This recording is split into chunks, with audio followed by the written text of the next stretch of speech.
Joe, good morning to you. In recent times, there has been so much talk about the potential for peace talks. It often takes more than one, as we're seeing here. There could be upwards of a dozen before anything really concrete can emerge here. But how do you see, firstly, do you think we are at any kind of point where peace may well end, or at least the fighting may well begin to scale back? Good morning, Pete.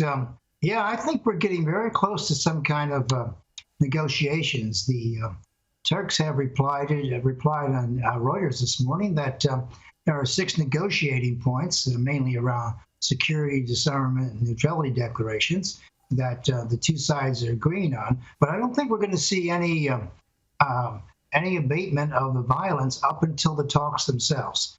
Like the Vietnam War, you had violence right up until the end for people to get position, et cetera. And of course, at the end of the day, the talks have to do several things. They have to give President Zelensky a face-saving way out of this disaster. I mean, he's on top of a disaster. He's got to accept responsibility for some of it, even though he's been very heroic. And, he has to survive. And what he wants is he wants Ukraine just to be viable at the end of the day, minus the Donbass and minus Crimea and that kind of thing. And of course, Putin has to save face. A large number of Russians have opposed this war quietly and not so quietly. But there's also a large silent majority there, which supports the war in terms of returning Ukraine to the fold, et cetera. And of course, President Biden, Pete, he can't win this one. He hasn't done enough for some people. He has done too little for other people. I mean, he was already on the ropes. And there was no great plan for how to deal with this. Biden reminds me of Mike Tyson's famous line, everybody's got a plan till you get punched in the face. Yeah. Well, poor Biden never had a plan. I wonder how Putin eventually comes out of this and saves face, because there's going to be widespread repercussions. I mean, it's going to take years for Ukraine to build, and there's only going to be more and more resentment from the Ukrainian side of things. They're not exactly going to want to be part of, the Russian fold.